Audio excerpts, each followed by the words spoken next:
Bueno, vamos a empezar con la unidad 5, que vamos a hablar la patología rinosinusal. Vamos a empezar con un poquito de anatomía. Sabemos que las fosas nasales tienen una pared externa y una pared interna. La pared interna sería el tabique nasal, que está conformado por varios huesos y por cartílago. Tenemos hacia anterior el cartílago cuadrangular, el cartílago alar. Hacia póstero superior tenemos el hueso etmoides, la lámina perpendicular del etmoides, la cresta galli, la lámina cribosa, que se articula con el frontal, donde tenemos el seno frontal. El frontal se articula con el hueso propio nasal. Hacia inferior tenemos el hueso maxilar, donde tenemos la apófisis palatina del hueso maxilar, la cresta nasal, la espina nasal. Hacia posterior tenemos el hueso palatino con la lámina perpendicular del palatino y la lámina horizontal del palatino que articulan con el vómer. Y hacia arriba tenemos la articulación con el hueso esfenoidal, donde tenemos el seno esfenoidal. En cuanto a la pared externa, también está conformada por varios huesos. Tenemos el etmoides en violeta, de la cual tenemos las dos prolongaciones, que es en el cornete medio y el cornete superior. Hacia anterior tenemos el seno frontal. Hacia inferior tenemos el cornete, o sea, debajo del etmoides, el cornete inferior, que es un hueso independiente. Hacia anterior tenemos el unguis, el maxilar, el palatino y el esfenoides. En esta región, en la pared externa, es donde vamos a tener la desembocadura de los senos y del conducto lacrimonasal. Entonces tenemos en el cornete inferior, debajo del cornete inferior, o sea, el meato inferior, donde desemboca el conducto lacrimonasal. Debajo del cornete medio tenemos el meato medio, donde desemboca los senos maxilares, el seno frontal y las celdillas etmoidales anteriores. Y en el cornete, debajo del cornete superior, el meato superior, tenemos la desembocadura de las celdillas etmoidales posteriores y del seno esfenoidal. Acá tenemos dos imágenes para repasar también los senos. Tenemos los senos frontales, los senos maxilares, las celdillas etmoidales, y en una imagen de perfil vemos el seno esfenoidal. Acá repetimos que desemboca en cada uno de los meatos. En el meato superior las celdillas etmoidales posteriores y el seno esfenoidal. En el meato medio los senos maxilares, el seno frontal y las etmoidales anteriores, y en el meato inferior el conducto lacrimonasal. Acá tenemos dos imágenes, una anatómica y otra de una tomografía computada, donde vemos los senos maxilares ventilados, las fosas nasales, una discreta desviación septal, las órbitas. Y en el preparado anatómico también vemos los dos senos maxilares ventilados, el maxilar, las fosas nasales con los cornetes, el techo de la fosa nasal, donde está la lámina cribosa. Bueno, vamos a repasar un poquito de fisiología nasal. Las fosas nasales tienen 4 funciones fundamentales: la función olfatoria, la función ventilatoria, la función fonatoria y la función de defensa. La función olfatoria tiene que ver porque el nervio olfatorio, sus fibrillas desembocan en el techo de la nariz, sea por la lámina cribosa del etmoides. La parte ventilatoria, que tiene que ver con el pasaje del aire de las fosas nasales hacia la rinofaringe y de la rinofaringe hacia la vía respiratoria. La parte fonatoria, o sea, la función fonatoria, tiene que ver con la parte la función resonancial de los senos paranasales que hacen a la resonancia de la voz, y la defensa tiene que ver con toda la fisiología mucociliar del epitelio cilíndrico respiratorio de las fosas nasales, del ciclo nasal, del barrido de las cilias y de la inmunoglobulina secretora en cuanto a la primer defensa ante las noxas ventilatorias. El ciclo nasal es un ciclo el cual modifica y de forma alterna la permeabilidad nasal, tiene que ver con periodos de vasoconstricción y vasodilatación, con una periodicidad de 1 a 5 horas, y esto tiene que ver porque la circulación de las fosas nasales, sobre todo en la región del cornete inferior y de la parte antero-inferior del septum, hay vasos de resistencia y de capacitancia que modifican o alternan vasoconstricción con vasodilatación, estos tres circuitos superpuestos, sobre todo en el corneto inferior, y eso hace que bascule la circulación del ciclo nasal, que siempre tiene el sector de mayor flujo, es el sector inferior de la fosa nasal, por donde pasa el cornete inferior. ¿Cómo observamos las fosas nasales? Si nosotros hacemos una rinoscopía interior, no toda la fosa nasal es visible. Lo que vamos a ver de acuerdo a cómo ponemos la posición de la cabeza es vamos a ver el cornete medio, el cornete inferior y el sector del tabique, el sector anterior del tabique. Si hacemos una rinoscopía posterior, vamos a hacerlo esto con un espejo invertido desde la boca hacia arriba, es un espejo igual al de laringe, y vamos a ver los tres cornetes, las coanas y los rodetes tubáricos. Estas serían las coanas y acá tenemos los rodetes tubáricos y los cornetes inferior, medio y superior.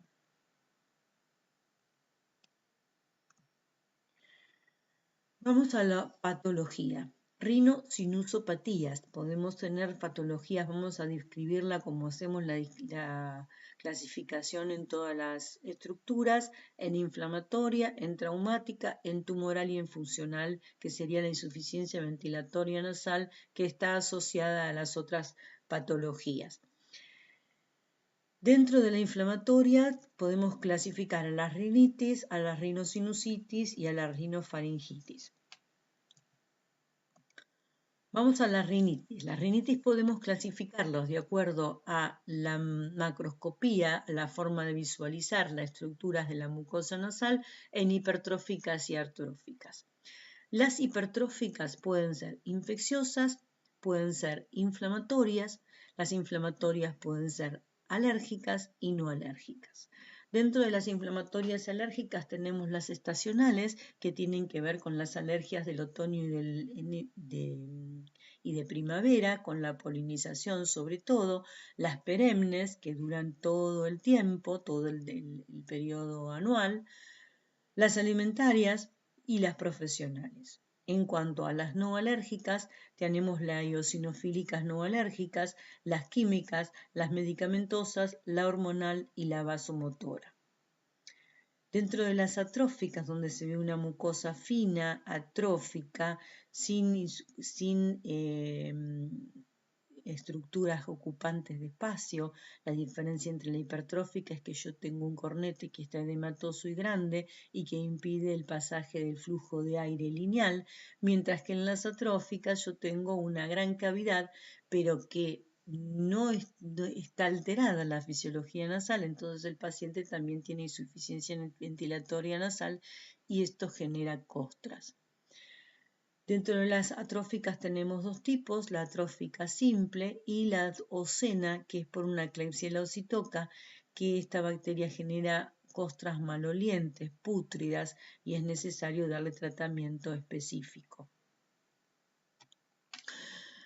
En cuanto a la medicamentosa, Para que les quede claro, la eosinofílica no alérgica, sabemos que las alérgicas tienen eosinofilia, pero existe una que si hacemos una citología vamos a tener eosinofilia, pero no tiene los componentes atópicos ni componentes alérgicos que le den sustento etiológico. Las químicas son irritativas y las medicamentosas generalmente se dan por exceso de uso de vasoconstrictores que hace que la mucosa deje de responder a esa vasoconstricción que hace el ciclo nasal, entonces, y vasodilatación, y entonces no reaccionan a ninguna medicación y se hace no reactiva su mucosa y la insuficiencia ventilatoria nasal no responde, es muy molesta, el paciente no puede en realidad realizar o adherirse a un tratamiento con aerosoles porque necesita el uso de gotas que ya en realidad hace un efecto rebote y ya no tienen efecto.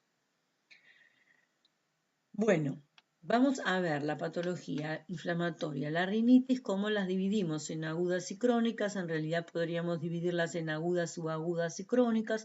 El tiempo de evolución que las limita son menos de 3 semanas para la aguda, más de 6 meses para la crónica y tenemos un espacio de las subagudas entre 4 semanas a 6 meses.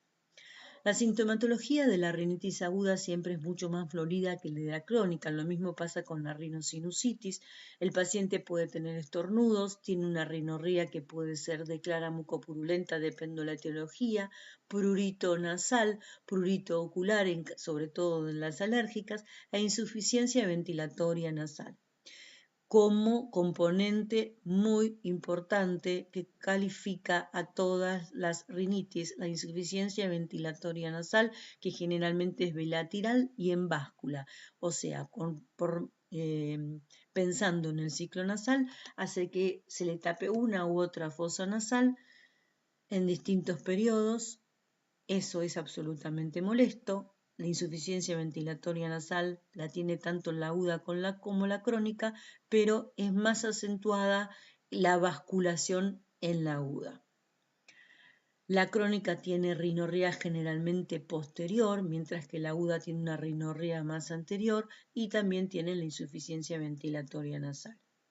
Vamos a los signos. Si hacemos una rinoscopía anterior, en la aguda y en la crónica prácticamente vamos a tener las mismas características, con una edema y congestión, mucosa turgente y roja. Generalmente el que es más patológico es el cornete inferior. La etiología en la aguda puede ser viral o bacteriana, sobre todo viral y bacteriana en los niños, y generalmente es viral la aguda en los niños, mientras que la crónica es bacteriana, alérgica o medicamentosa o colinérgica.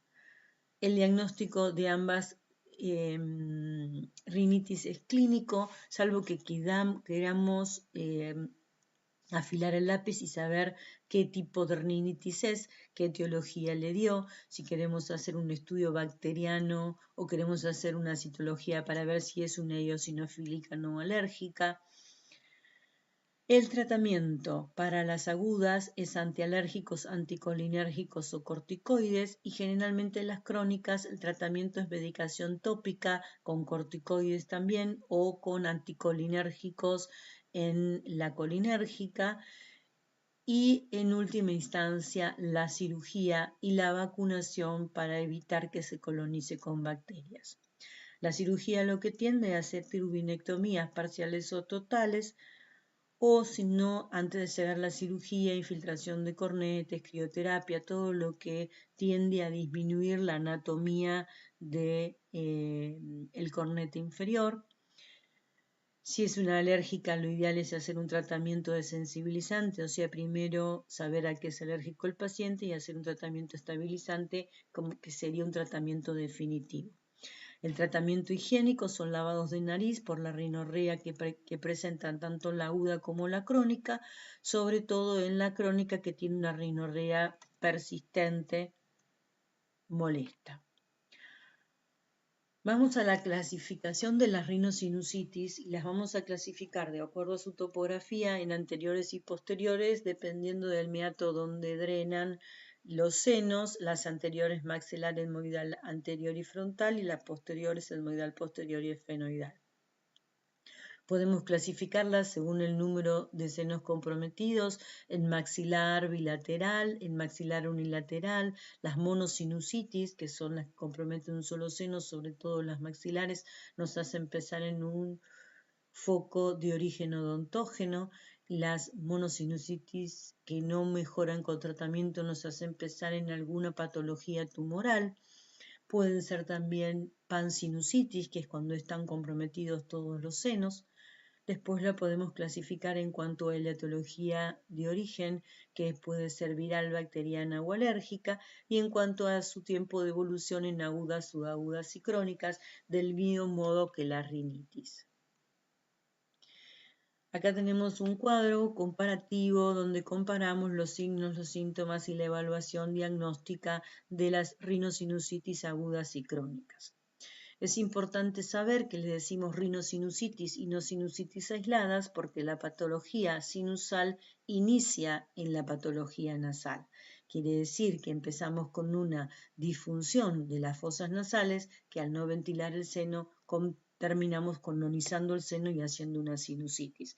Por eso es importante saber que es una rinosinusitis, no tiene la sinusitis aislada. La sintomatología de la aguda es mucho más florida que la de la crónica. El paciente puede presentar cefalea tensional, una cefalea que tiene la sensación de tensión cuando se agacha, una rinorrea anterior que puede ser acuosa o mucopurulenta, fiebre, anosmia, ageusia de instalación reciente. Mientras que la crónica, la rinorrea generalmente es posterior, puede tener tos, garrapeo y puede perdurar la hiposmia o la anosmia.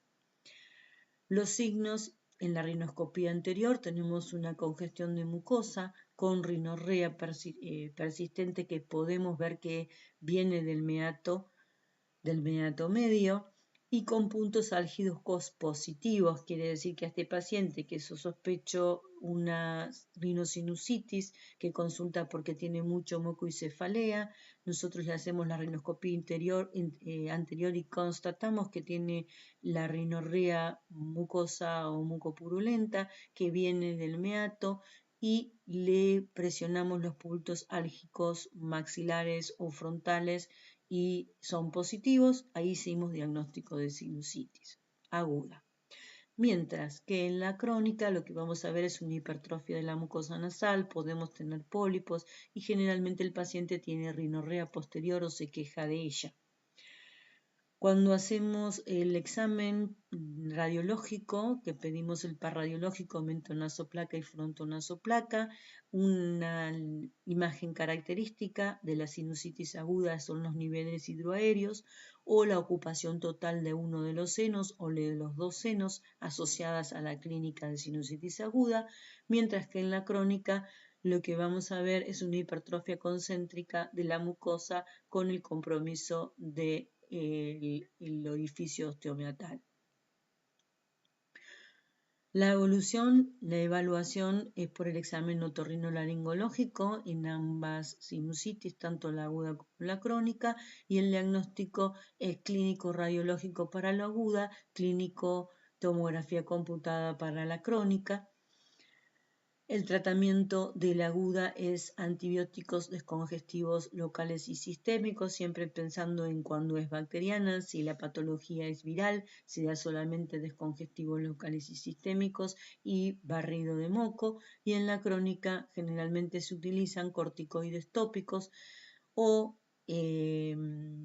hipratropio si es colinérgico o soluciones salinas. En los pacientes que no responden a los corticoides tópicos se indica después de un tiempo prudencial que el paciente no mejora, cirugías que lo que hacen es reducir la masa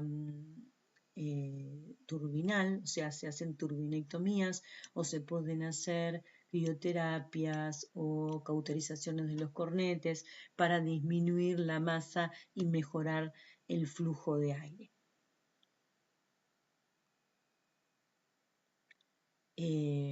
Eso en cuanto a la cirugía de la rinitis, pero si tengo una sinusitis crónica, donde tengo un engrosamiento mucoso o donde tengo pólipos en los senos, lo que hay que hacer es una antrotomía que se puede hacer por vía endoscópica o por vía convencional, con la salvedad o con la hay que interiorizar al paciente que no es curativa. Es muy difícil cuando uno curetea un seno maxilar o un seno frontal de que no quedan restos de mucosa enferma, y como lo que está alterada es la fisiología nasal, lo más probable es que esta sinusitis vuelva a aparecer a los años, depende de cuánto tiempo con buena calidad de vida se le da al paciente, se lo mantiene con medicación generalmente en spray nasales con corticoides, pero la noción es que no se cura con la cirugía, sino lo que hace es mejorar durante mucho tiempo. Está planteado lo de la cirugía funcional, pensando en que esta mucosa pueda volver a restituirse y barrer hacia el ostium de drenaje, pero esto nunca sucede porque siempre queda un pedazo de mucosa enferma que hace que vuelva a regenerarse y que a los años por ahí vuelva a tener el paciente sintomatología, sobre todo en la polipoidea, ¿no? Bueno, vamos a los agentes etiológicos que dijimos que pueden ser virales y son los virus respiratorios, rinovirus, adenovirus, influenza y parainfluencia, y bacterianos en el 70-80 pacientes, 70-80% de las sinusitis bacterianas están. El agente etiológico es o el neumococo, la Moraxella catarrhalis o el Haemophilus influenzae. El tratamiento empírico es de amoxicilina, 40 miligramos kilo día, 10 a 12 días, pensando en que estos gérmenes no son resistentes de primera instancia, si no mejora ahí sí, suponemos que son gérmenes meticilino resistentes y ampliamos con amoxiclavulánico, siempre y cuando el paciente no sea alérgico a la penicilina, si no damos aminoglucósidos. La importancia de la duración de un tratamiento prolongado de 10 a 12 días y de mantener la dosis de 40 miligramos kilo día. Generalmente no se hace tratamiento específico, no se hace una prueba de moco. La prueba de moco para tener un agente etiológico de la rinosinusitis debería hacerse por punción del seno maxilar, que es cruento, y si el paciente funciona con el tratamiento empírico implementado, no se justifica hacer una punción del seno maxilar previa al tratamiento. Sí se justifica si está bloqueado el ostium de drenaje y este paciente tiene una evolución tórpida y no mejora, entonces ahí sí se punza el seno, se lava el seno y tiene doble intención, es como tratamiento para descomprimir y también para aislar un germen. Bueno, el tratamiento no es solamente antibiótico, también se debe asociar descongestivos sistémicos y locales. Los descongestivos sistémicos se utiliza el dúo pseudoefedrina-loratadina o pseudoefedrina de loratadina. No se puede implementar este tratamiento descongestivo en pacientes hipertensos. Los descongestivos locales tampoco se dan en pacientes hipertensos y tampoco se dan en los pacientes pediátricos. Podemos usar nafasolina o oximetazolina. Se indican lavados de nariz y se indican corticoides en los pacientes que tienen mucho edema, que a veces hacen alguna complicación, una celulitis preseptal con un edema palpebral y con mucho dolor. Se puede agregar corticoides sistémicos.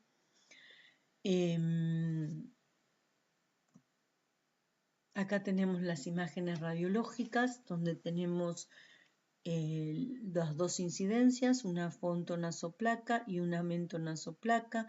La frontonasoplaca no nos permite ver los senos maxilares porque tenemos los peñascos metidos en los senos. Acá se ve solamente el frontal, las fosas nasales. En los niños los etmoidales, acá también las celdillas etmoidales, pero a veces se pide más en niños para ver las celdillas etmoidales porque los frontales todavía no están desarrollados. Y acá sí vemos los senos maxilares porque los peñascos están abajo, los senos están ventilados y este es el seno que está totalmente ocupado con una clínica sospechosa de sinusitis aguda. Este paciente confirmaríamos la sospecha de sinusitis aguda. Acá tenemos dos imágenes características de la sinusitis aguda, que es un nivel hidroaéreo, esto es bien característico de la sinusitis aguda, o todo el seno velado.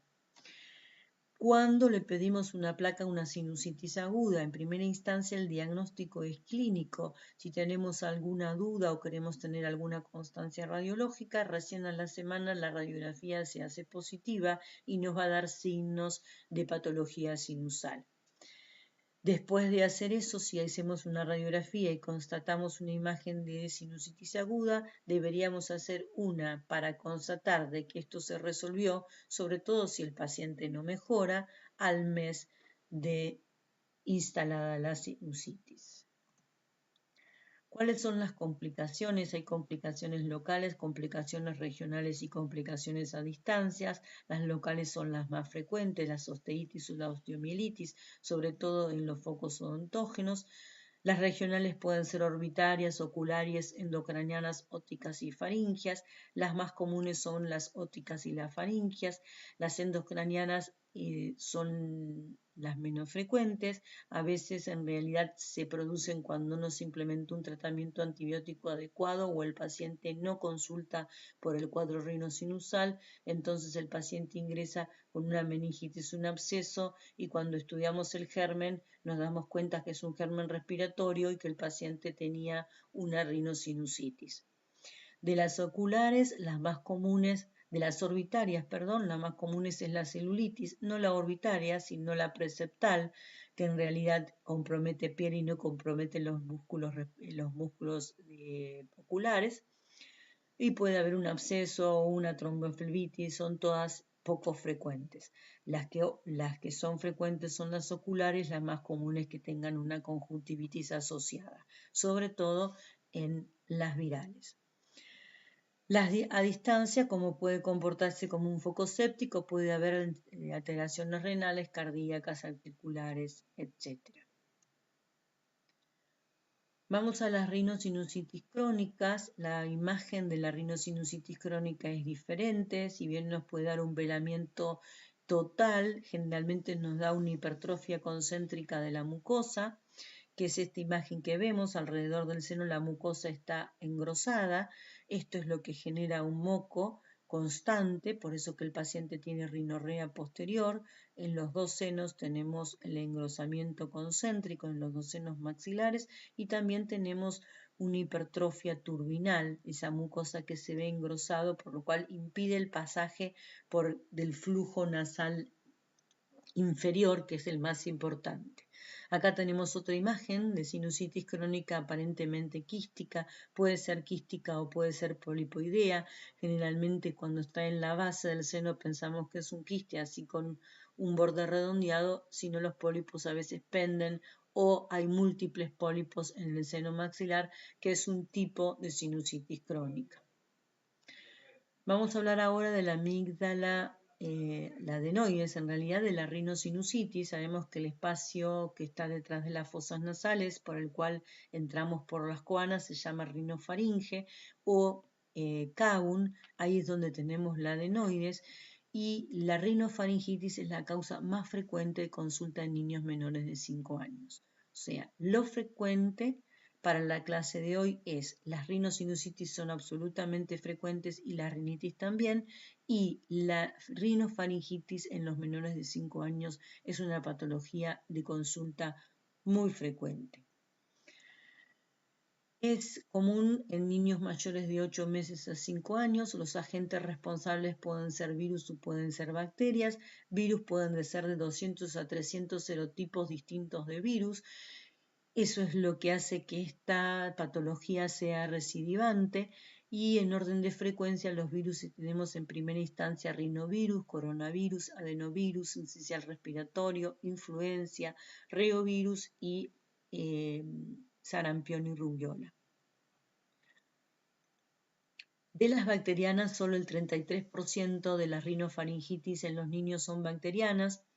Las bacterias en orden de frecuencia son la primera en los estafilococos dorados, le sigue el estreptococo alfa hemolítico, los estreptococos beta hemolíticos A, C, F o G, el neumococo, el Haemophilus influenzae, el Mycoplasma pneumoniae, las clamidias, la Neisseria cattarralis y la Salmonella typhus. Bueno, ¿cuál es el cuadro clínico de la rinofaringitis?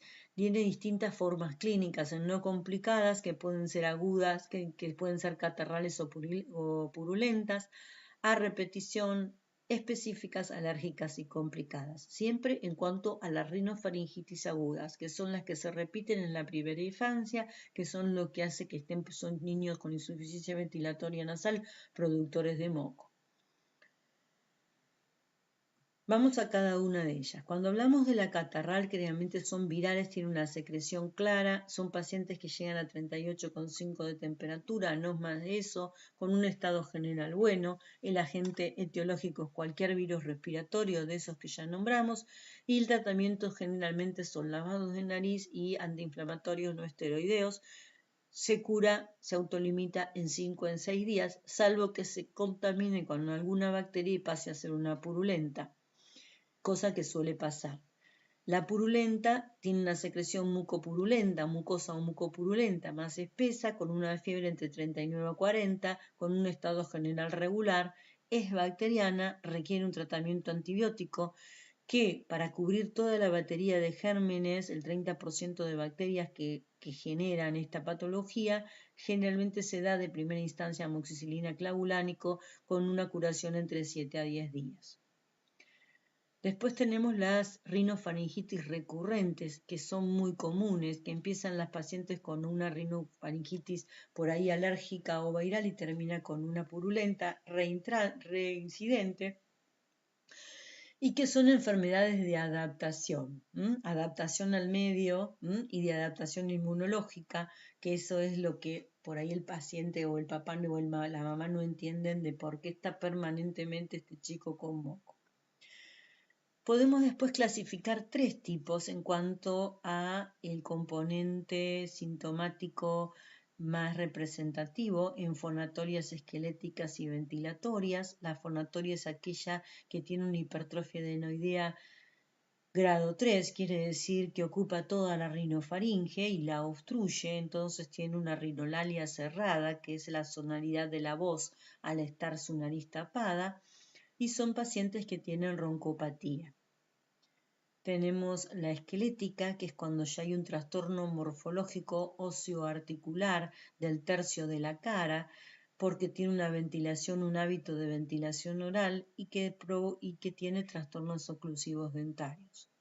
Y después tenemos el ventilatorio, que es aquel que tiene una insuficiencia ventilatoria nasal instalada con una hipertrofia adenoidea grande, o sea, grado 3, con apneas del sueño, hipoxias y bradicardia.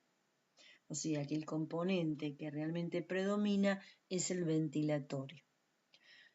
La otra es la alérgica, que tiene ciertos criterios controvertidos en cuanto a que si la etiología es realmente alérgica o es irritativa, porque los pacientes menores de 4 o 5 años es difícil hacerle un rash cutáneo para determinar el agente etiológico, o sea, el alergeno.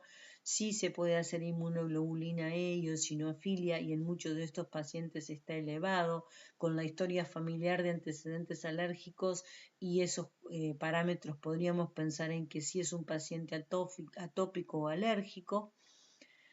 El tratamiento generalmente son antihistamínicos y la evolución, el estado general es bueno, no viene asociado con fiebre, sí puede contaminarse con una bacteria porque la fisiología nasal está alterada, quiere decir que los pasos de la defensa de la fisiología nasal están alterados. Vamos ahora a los traumatismos rinosinusales y los podemos clasificar en los que tienen que ver con los traumatismos propiamente de los senos paranasales y de los huesos propios nasales, y cuando hablamos del traumatismo vamos a prestarle más atención a las fracturas. En las fracturas de los senos paranasales, eso los vemos en tomografía computada, podemos evaluar un hemoseno, quiere decir que hay sangre en el seno fracturado, que es un signo indirecto de fractura. A veces el trazo fracturado no se ve, pero se ve el hemoseno. Puede haber o no, hablando del seno maxilar, algún componente o compromiso de la órbita, del piso de la órbita, y puede haber un atrapamiento nervioso, como por ejemplo es del infraorbitario. Esto genera una alteración de la sensibilidad de la cara, entonces si está atrapado por la fractura hay que descomprimirlo. Puede haber deformidades del rostro y eso generaría que se haga una cirugía reconstructiva, y en caso de que no haya ni hemoseno, ni deformidad, ni compresión nerviosa, es de evolución buena. Si hay hemoseno se reabsorbe, se genera el callo óseo y no se hace ninguna otra cosa más. Si hablamos de la fractura de huesos propios nasales, que el diagnóstico se hace con la radiografía, en la clínica lo que nosotros podemos ver es una laterorrinia o un hematoma septal. Esto es una urgencia otorrinolaringológica. El médico, el otorrino, tiene que ver al paciente entre las 24 y 48 horas postraumática, porque hay que detectar un hematoma. El hematoma debe ser detectado lo antes posible y drenado, porque ya habíamos hablado cuando hablemos del pabellón que el cartílago se irriga por imbibición. Si se irriga por imbibición y nosotros tenemos un hematoma septal, va a separar la vascularización del cartílago de la mucosa, y eso va a generar que quede una lesión, se necrose el cartílago y nos puede quedar una perforación septal. Es más, este hematoma, si no lo drenamos a tiempo, se puede organizar e infectar y hacernos un absceso septal. El otro punto que tenemos que tomar en cuenta cuando tenemos una fractura de huesos propios es si está o no desplazada la nariz, o sea, si tenemos una laterorrinia importante que exija que hagamos una reducción de la fractura para poder arreglar la estética de la nariz. Eso tenemos 10 días de tiempo para poder hacerlo. El callo óseo recién empieza a formarse al 10º día y termina de formarse a los 6 meses para tener la contextura, la consistencia del hueso antes de la fractura. En esos 10 días es donde nosotros tenemos el tiempo para reducir la fractura y poner la nariz en su lugar. En los adultos esto se hace con anestesia tópica en el consultorio, y en los niños se hace con anestesia general. Lo ideal es los primeros días post fractura hacerlo. Por ahí es inmediatamente el mismo día que se fractura mejor, porque todavía no generó el edema, porque a veces si tiene mucho edema no nos permite ver realmente qué tan desviada está y si es necesario o no reducirlo.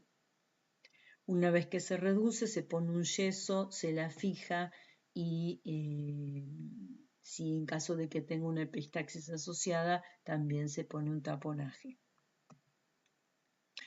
Esta es una radiografía donde vemos la fractura de huesos propios, doble fractura de huesos propios.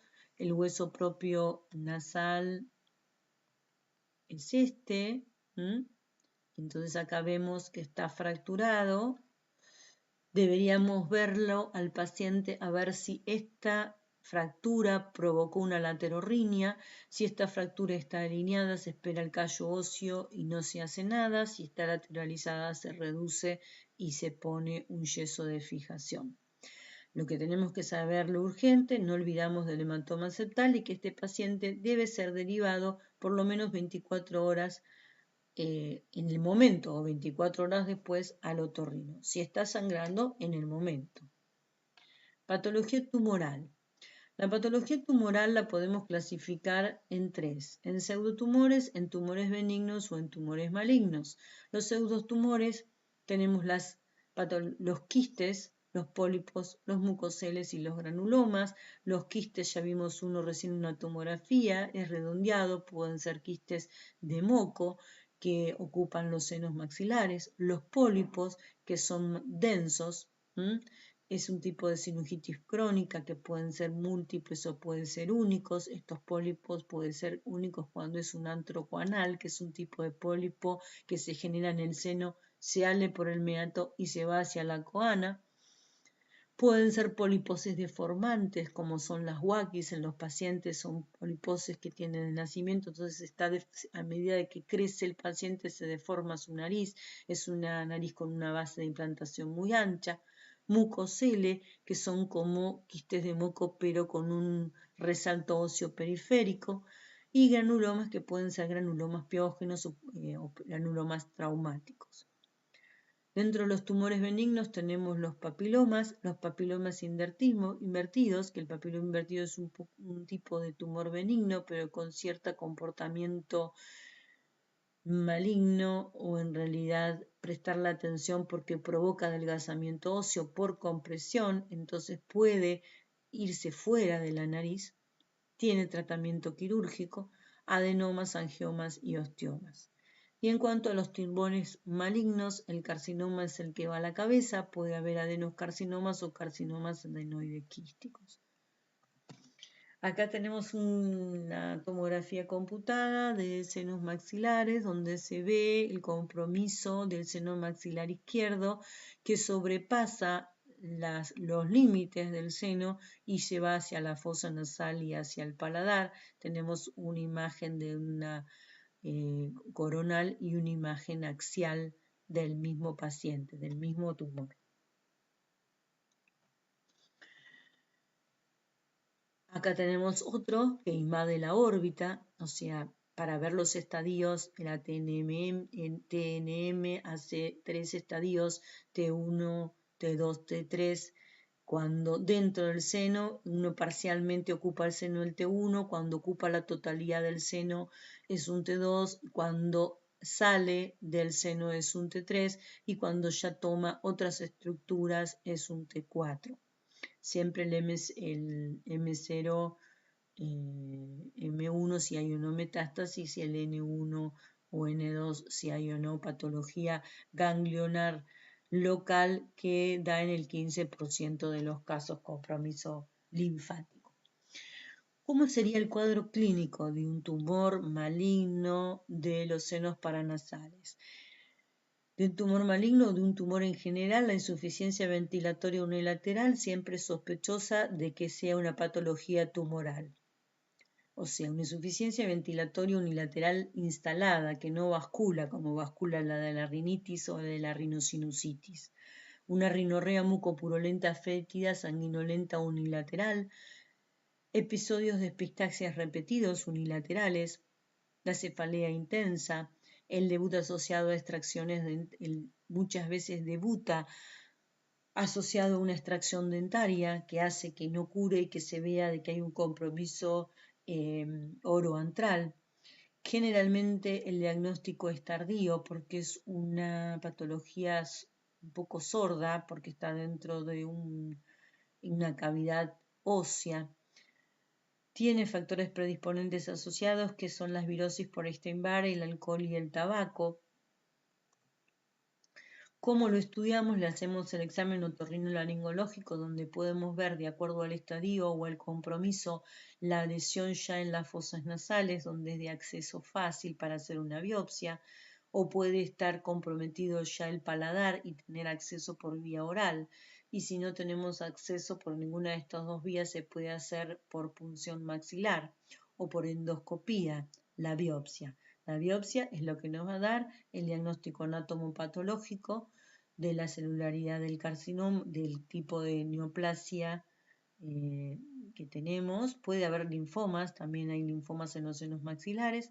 Y la recomendación siempre es hacer 3 tubos, un tubo para la anatomía patológica, un tubo para la bacteriología y un tubo para micología. Porque las patologías específicas son muy difíciles de discernir directamente por la clínica y muchas de ellas son semejantes a la patología específica como leishmaniasis, como hitoplamosis, como tuberculosis. Hacemos la estadificación por tomografía computada, vemos cuál es el compromiso de la órbita, del paladar, de la fosa nasal, qué otras situaciones, qué otras estructuras invade para poder estadificarlo de acuerdo a la TNM. Bueno, para terminar, ¿cuál es el tratamiento que se merece este paciente oncológico? El tratamiento va a depender del estadio del paciente. El estadio lo vamos a determinar con la clínica y la tomografía computada o la resonancia en su defecto si es necesario unificar alguna otra cosa. El tratamiento va a ser el menos invasivo, el mejor tolerado, el menos mutilante, el que asegura la mejor calidad de vida para el paciente, el que respete la decisión del paciente, que debe estar bien informado para también tomar en la decisión. Bueno, hemos terminado.